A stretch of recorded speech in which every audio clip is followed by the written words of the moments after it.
Hi friends, మీకు ఈ video నచ్చితే లైక్ చేయండి, సబ్స్క్రైబ్ చేయండి. లక్ష్మి, మిత్ర, పిల్లలు, జాను అందరూ కూడా తాతయ్య వాళ్ళ ఊరికి వచ్చేసి ఉంటారు. లక్ష్మి ఎలాగైనా సరే చాలా సంతోషంగా ఉండాలి అని తన పాటికి దాన్ని చాలా ప్రయత్నాలు చేస్తూనే ఉంటాడు. ఆ ప్రయత్నాల్లో భాగంగానే ఇప్పుడు లక్ష్మి మనకందరికీ కూడా కొత్త ఆవకాయ, అన్నం, నెయ్యి అందరికీ ముద్దలు పెడుతుందన్నమాట. మనం అందరం కూడా కలిసి తింటున్నాం. లక్ష్మి కానివ్వు, అందరికీ ముద్దలు పెట్టు, మేమందరం తింటాం లక్ష్మి, చాలా బాగుంటుంది అని మిత్ర చెబుతూ ఉంటాడు. అలాగే అని లక్ష్మి అంటుంది. జాను దేవయ్య అని చాలా బాధపడుతూ ఉంటుంది.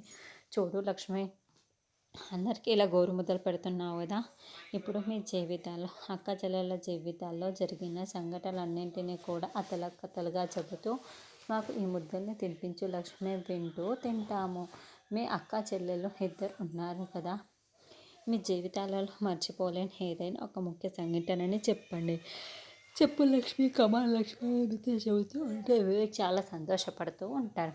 అయితే అన్నం పెడుతున్నా కూడా జాను పెట్టించుకోవటం లేదని లక్ష్మి చాలా బాధపడుతూ ఉంటుంది.